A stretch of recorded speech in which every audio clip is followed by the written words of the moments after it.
Yep. Free rush. Love it. They're going to run quick. Oh, he dropped the ball!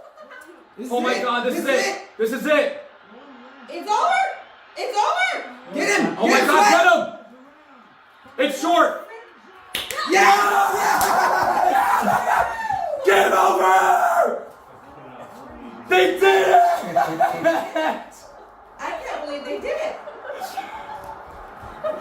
Oh my God! Bye-bye, Matt LaFleur! Enjoy the unemployment line, you bum! Whoa!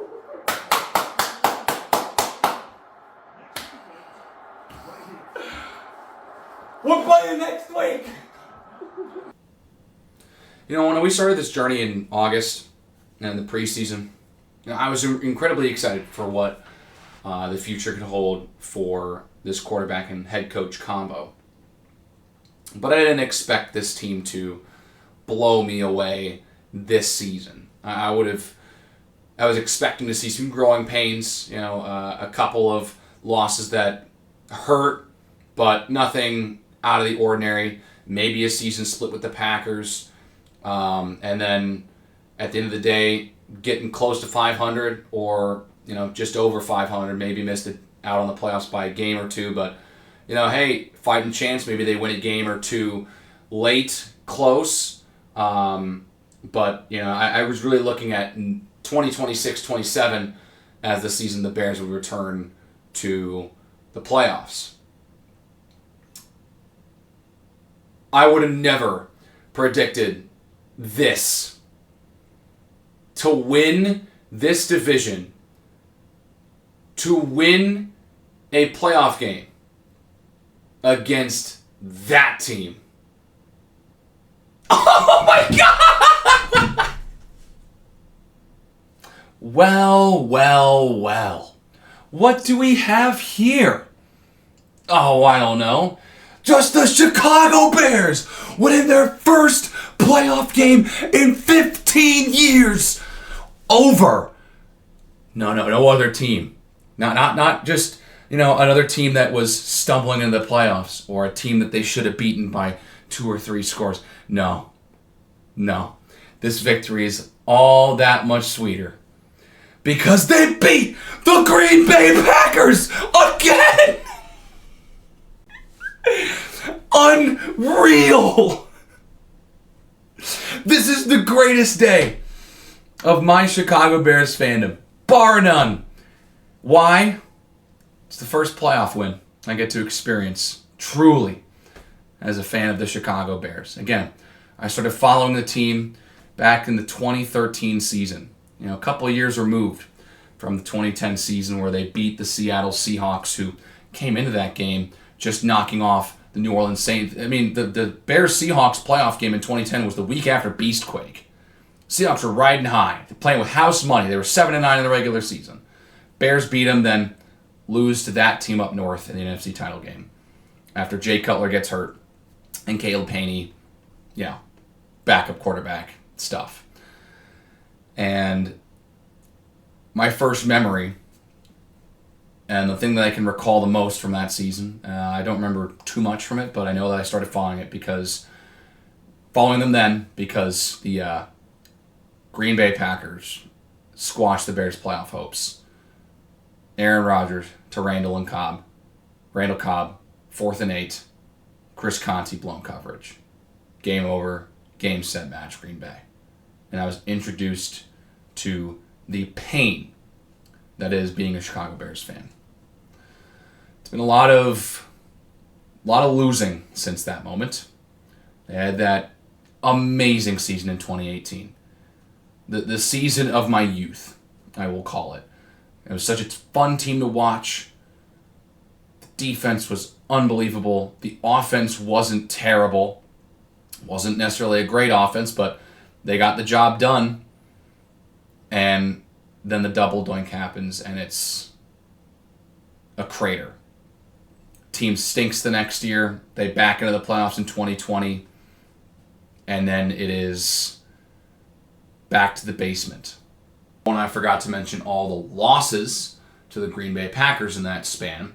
Oh, and I forgot to mention the amount of losses to the Green Bay Packers in that span. After that 2013 game that sent the Packers to the playoffs and the Bears home, the Bears had won a whopping two times over the Green Bay Packers up until 2024. So that's, pretty much 10 years of Bears-Packers rivalry that the Green Bay Packers lost just twice. So after all that setup, let's just straight up talk about the game. I don't really feel like walking you through the whole thing. You just watched the damn thing. We're just going to talk about it. And the Bears offense came out with a solid drive, especially compared to how they've been playing on opening drives for the back half of the season. They started off really well on opening drives, scoring touchdowns on their first 3. It's been bad ever since.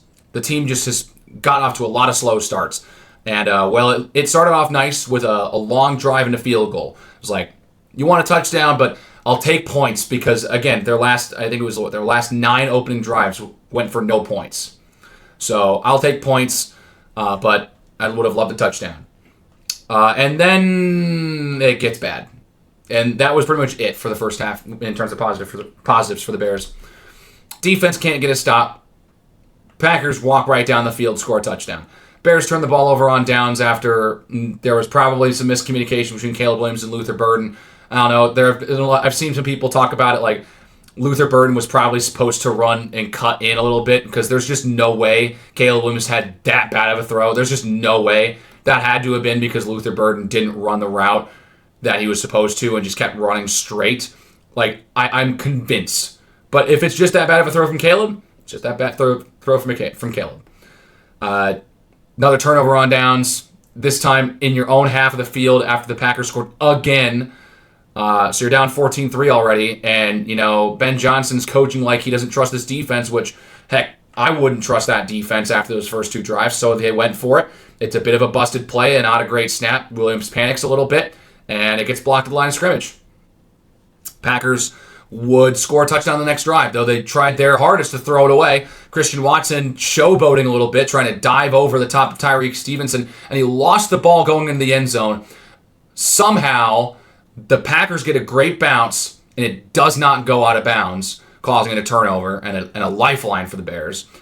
And then the Bears get 3 stops on the 1 before the Packers are like, okay, enough with the games. We're just going to go with the play that works. And it does. Romeo Doubs, 1-yard touchdown pass. It's 21-3 at halftime after the Bears fail another 4th down. They're 1 for 4 in this game in the first half.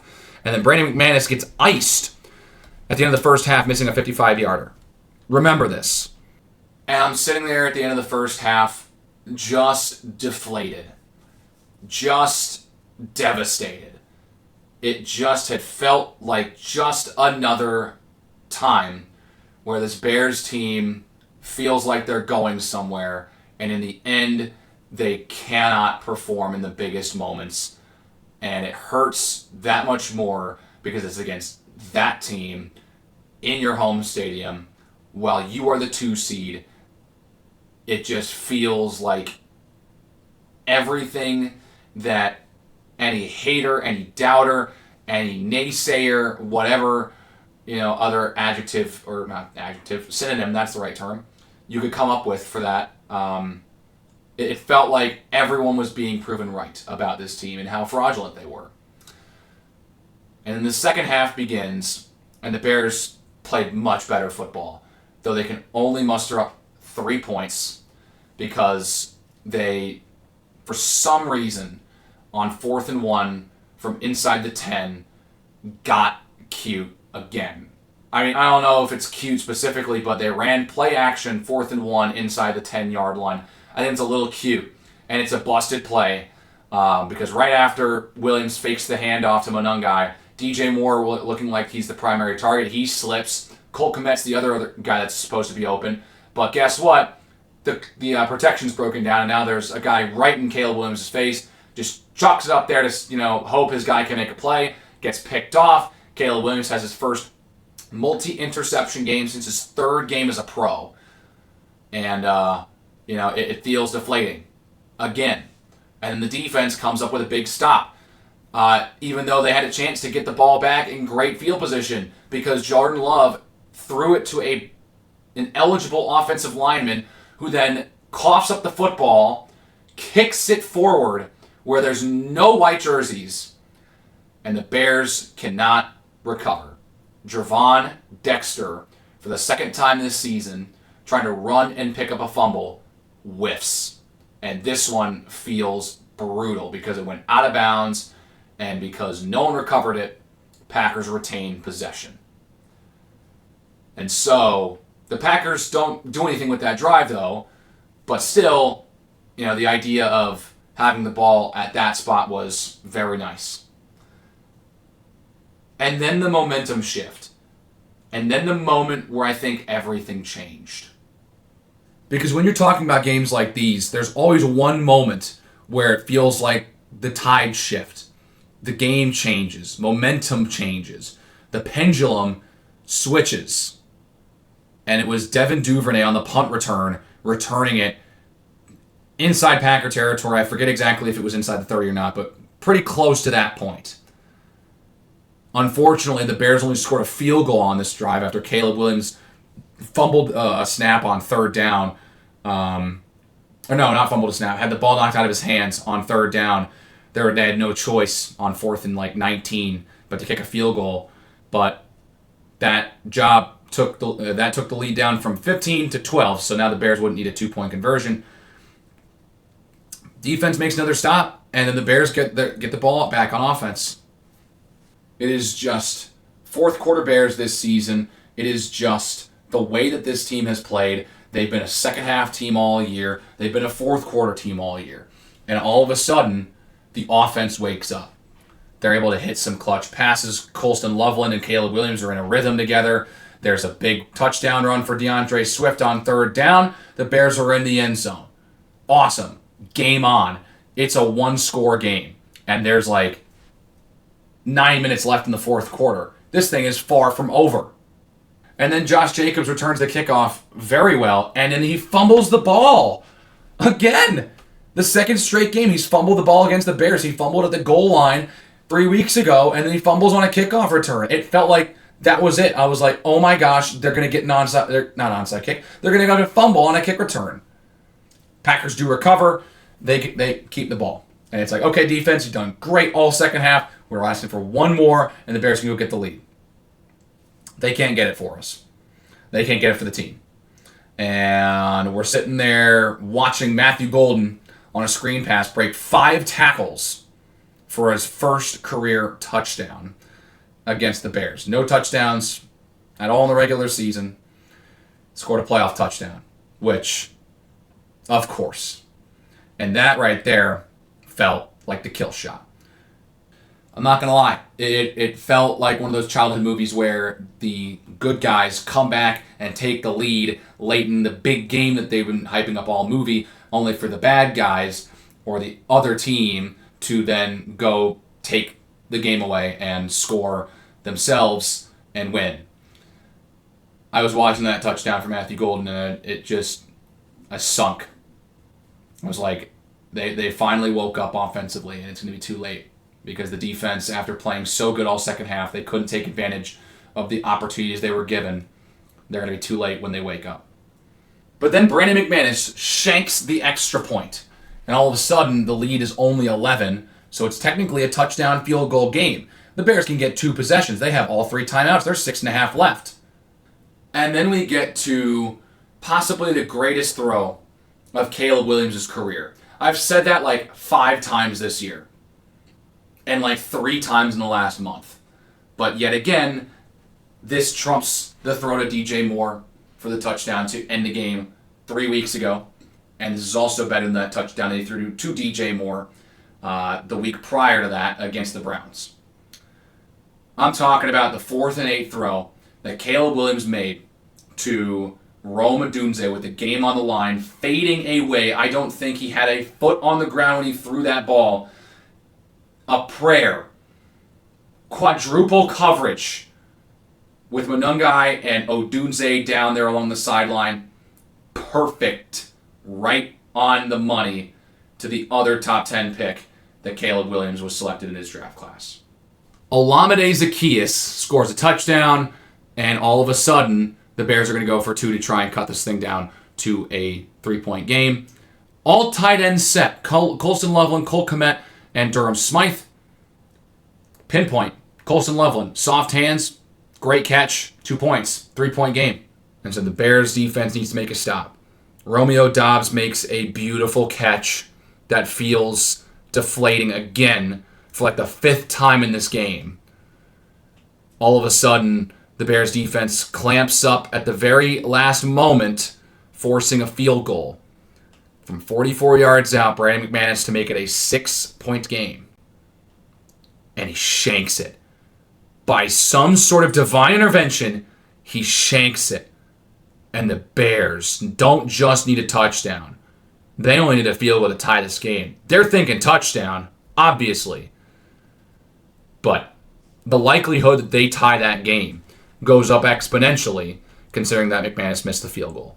And at that point, Brandon McManus has left 7 points on the board with 2 missed field goals and a missed extra point. And so right out of the 2-minute warning, the Bears are facing a 3rd down and 3. It's a quick out to DeAndre Swift, breaks it upfield for about 25 yards. And it would be on the very next play that Caleb Williams would cement himself into Bears lore. A pump fake on a screen pass and a great throw to a wide open DJ Moore for a touchdown and the lead. Oh my gosh, Caleb and DJ did it again against the Packers. Iceman shows up yet again, and here we are. The Bears lead. But the thing that I thought of, I was thinking right when that happened, I was excited and everything. They left a lot of time on this clock, man. There is more than enough time for the Green Bay Packers to go down and score a touchdown. And so the game plan that's been beating the Chicago Bears this season has to shift. A lot of runs and a lot of slant passes short over the middle, gaining a lot of yardage, dinking and dunking their way to scores. Now it changes. Now the pressure's on. You're losing by 4. You need to go score a touchdown. You can't settle for a field goal. And all of a sudden, the Bears are in 4th. The Bears force 4th and 7. The season's on the line, and Jordan Love with a great throw to Matthew Golden. Kyler Gordon was targeted a lot, especially on that last drive. Packers had a couple of drop passes. You can tell the moment was probably just too big for those Green Bay Packers at the end of the game when the Chicago Bears crowd was back into it and their team was winning. And as this team is driving down the field, you're just on the edge of your seat, just wanting nothing more than that clock to read 000. But it feels like an eternity as Jordan Love works down the field, and as they get into striking distance, it feels very dire. Down to 20 seconds left, they get 3 good shots at the end zone. Christian Watson can't handle one. Another one, Jordan Love has to get away.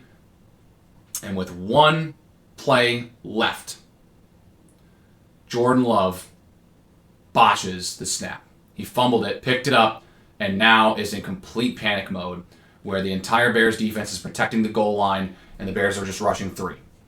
Jordan Love has all day to throw, naturally, because the Bears have been struggling to get pressure all game long. They've gotten a lot more pressure in the second half, and wow, what a surprise, when you get pressure on the quarterback, he's worse.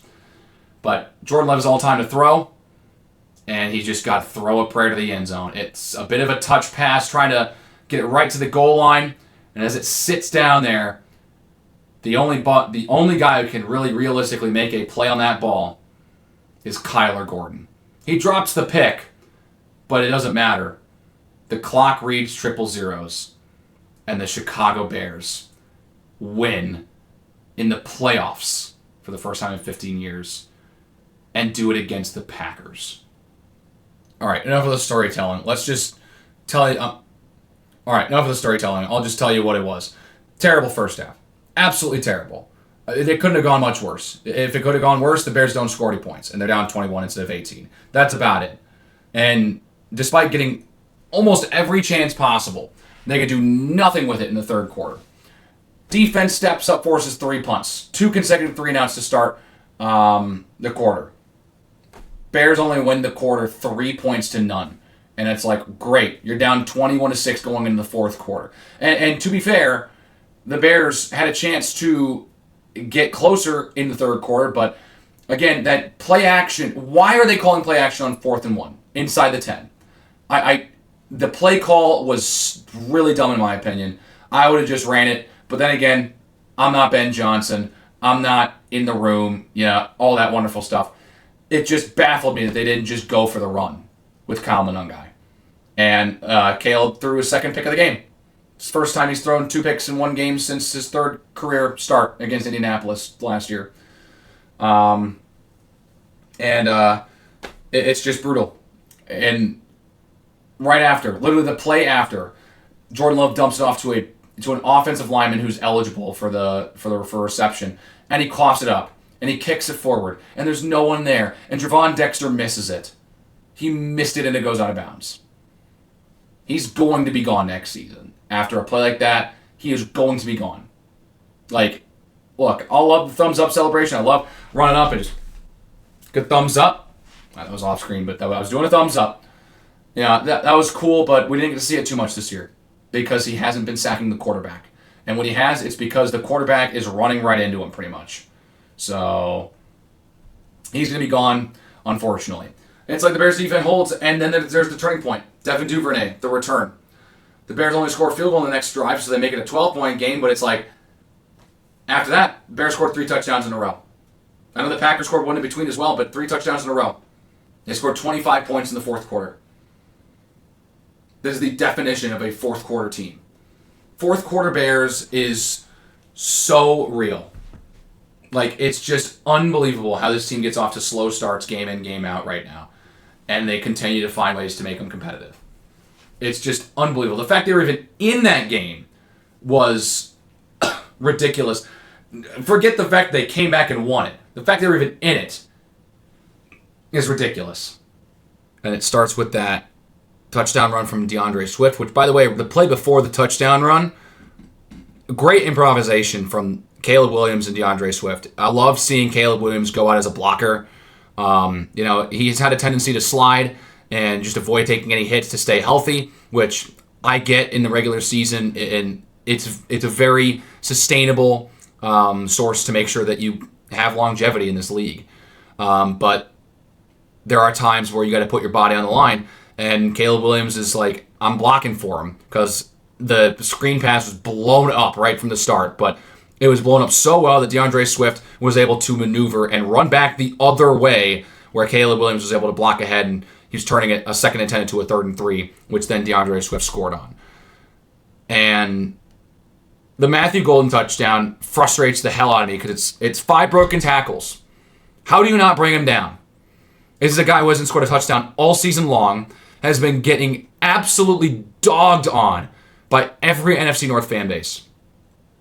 And you let him score a potential dagger, too. Just brutal. That was unironically like the 3rd time I thought the game was over. I thought it was over at 14-3. I thought it was over at 21-3. I thought it was over right after Caleb threw that pick, the second one. And I thought it was over when Matthew Golden scored that touchdown. But, again, something's changing in the tides. Because after that moment, everything went the Bears' way. Missed extra point. The Bears then go walk right down the field with that unbelievable throw to Rome Odunze on 4th and 8 with your season on the line. Are you serious? Escaping pressure. Again, probably not even throwing that ball with a foot on the ground. A prayer into quadruple coverage. And it's perfect.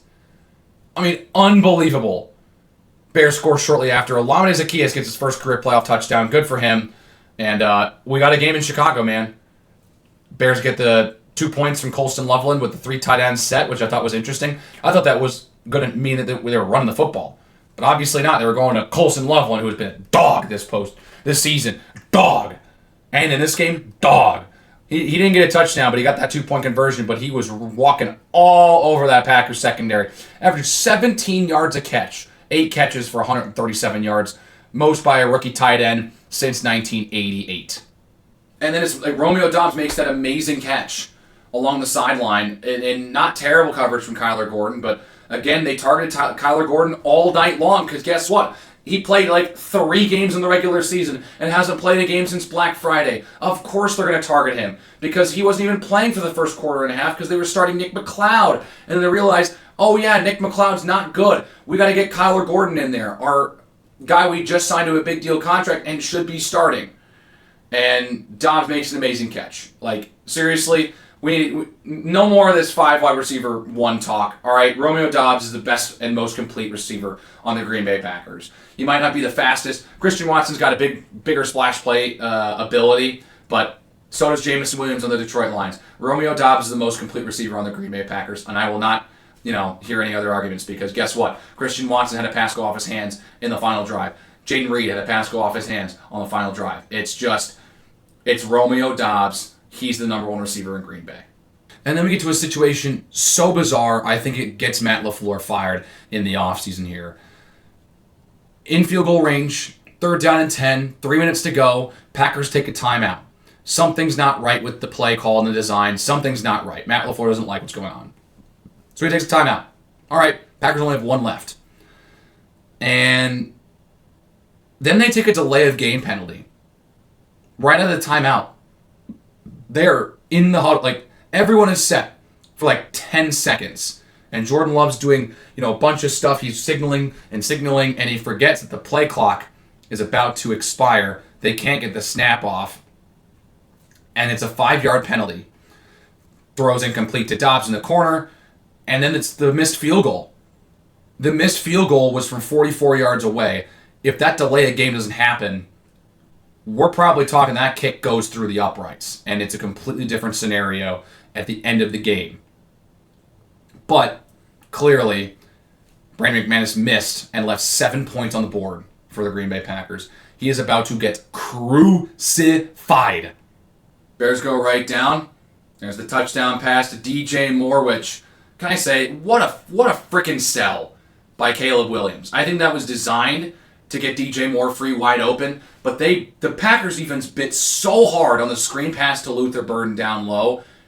DJ Moore's wide open, and it's a great throw from Caleb Williams. DJ Moore, a bit of a difficult catch to make, but like 2 plays after dropping a pass, he comes through and puts the Bears in front.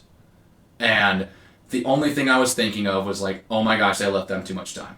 And a huge play right after the 2-minute warning that is not going to get talked about nearly as much as everything else from after the 2-minute warning.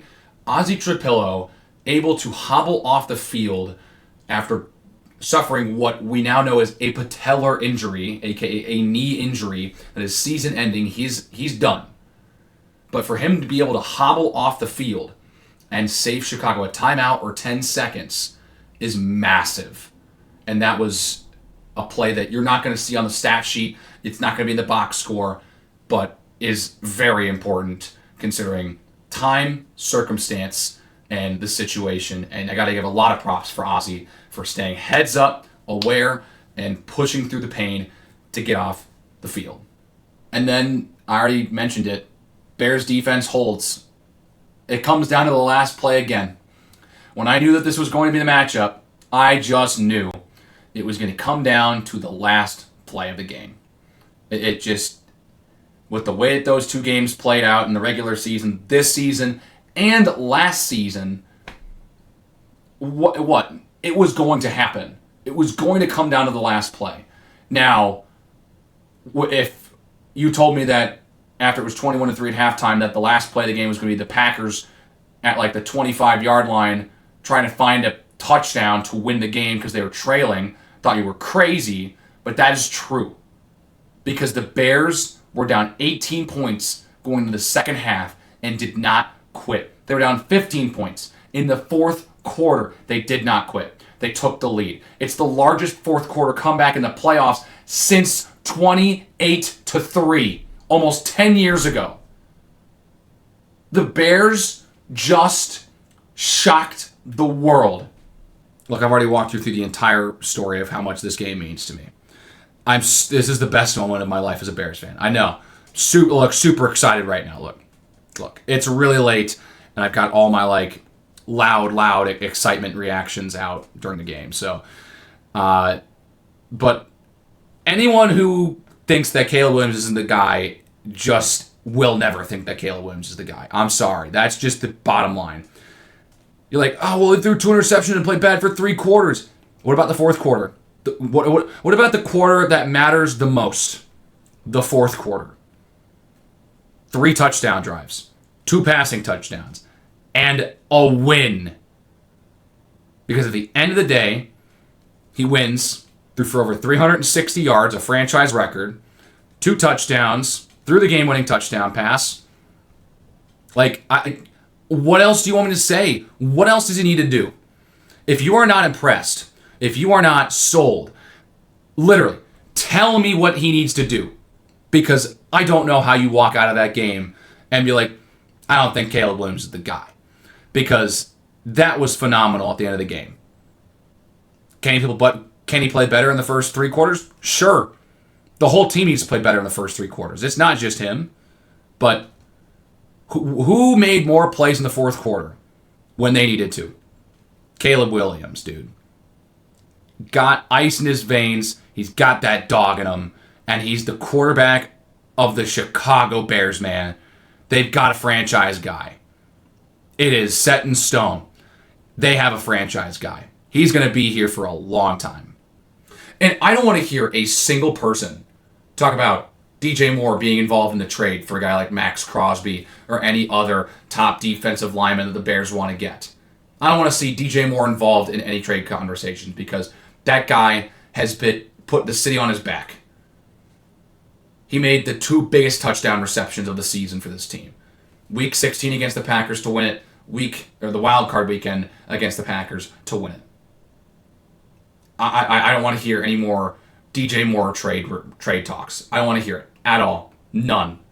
And after an offseason riddled with claims of Caleb Williams being not a team player, having a big ego, being a diva, being a prima donna, you name it.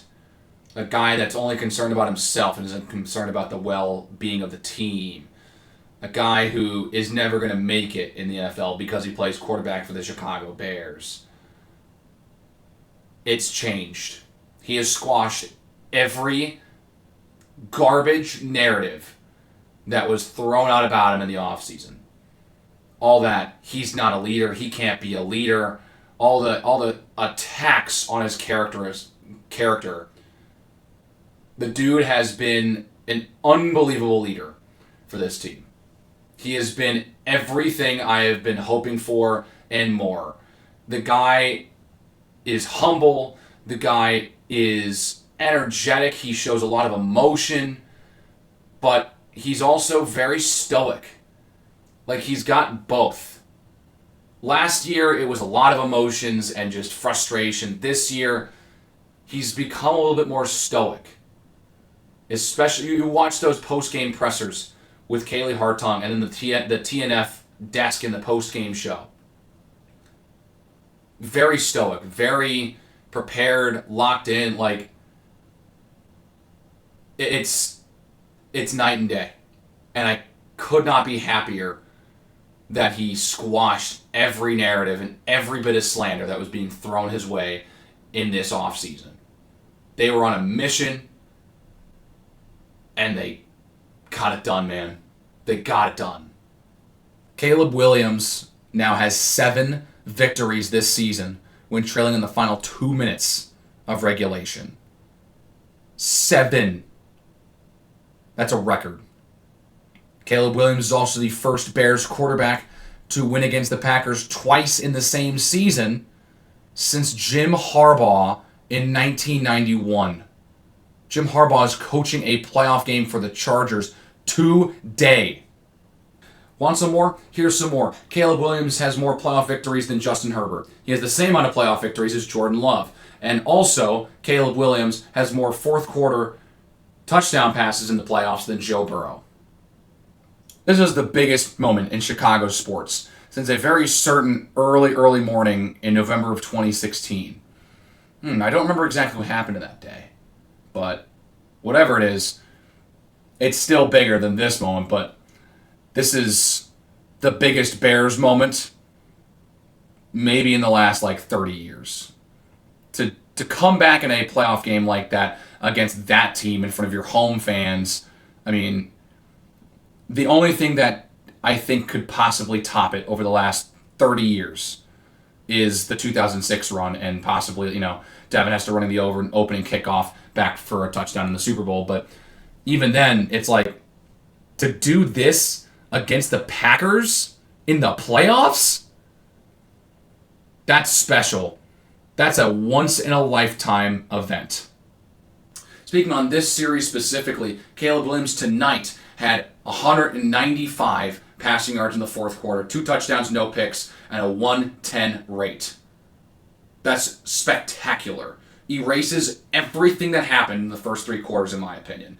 It's definitely things to be looked at for the future, but when you're talking about just how you feel about this game, erases everything. In the fourth quarter or overtime in the Bears' 2 wins against the Packers this season, Caleb threw for over 350 yards, 4 touchdowns, no picks.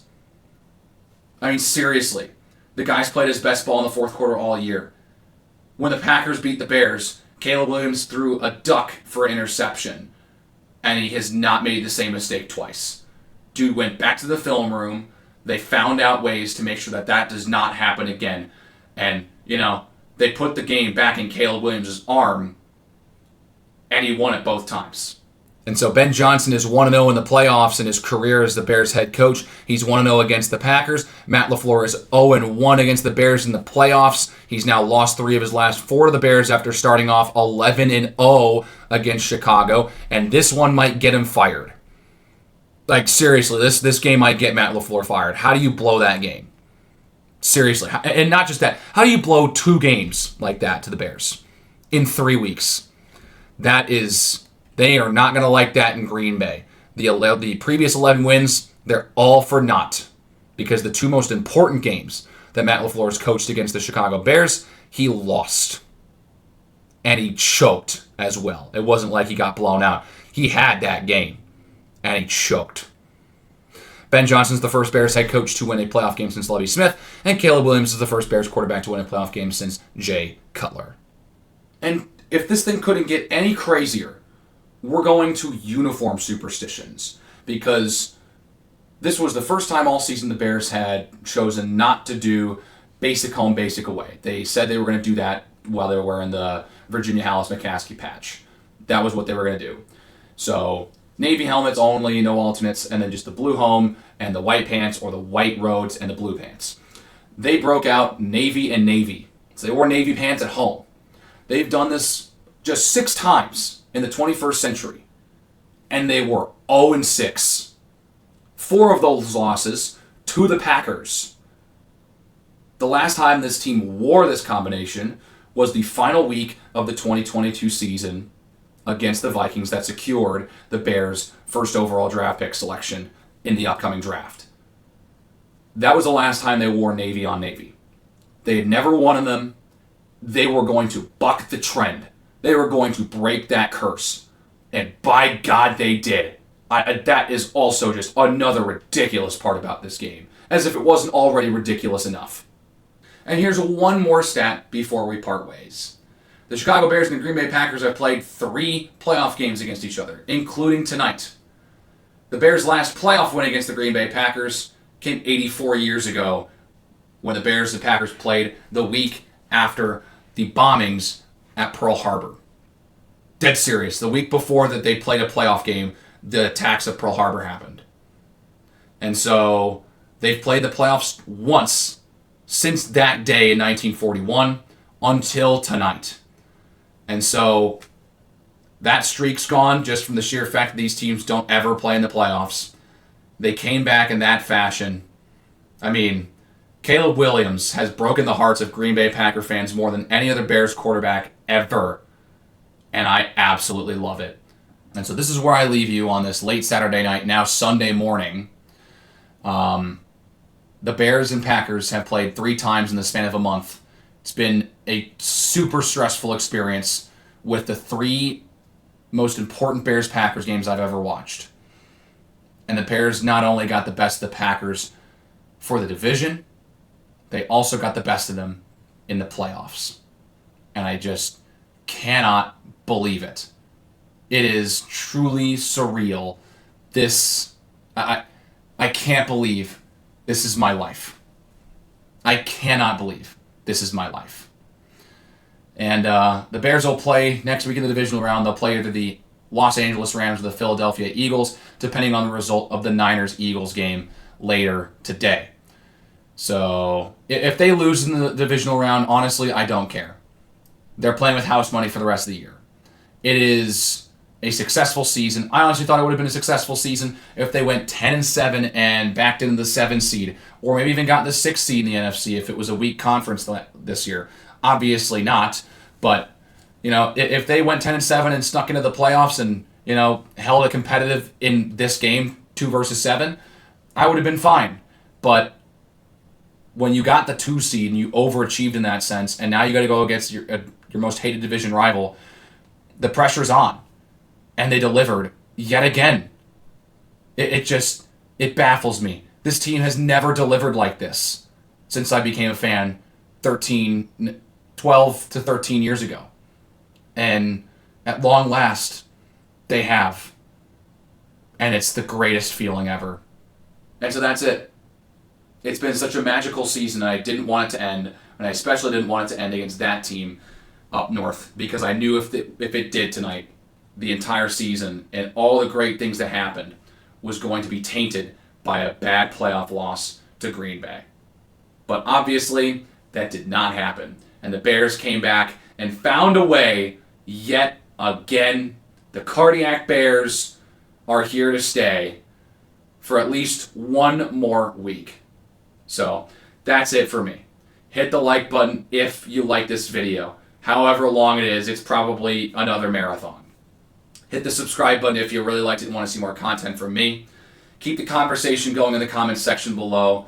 Please let out all your feelings and let me know how you feel about the Chicago Bears winning a playoff game for the first time in 15 years and doing it against those damn cheeseheads. Without further ado, I'll see you in the next one. Take care. Bear down, baby!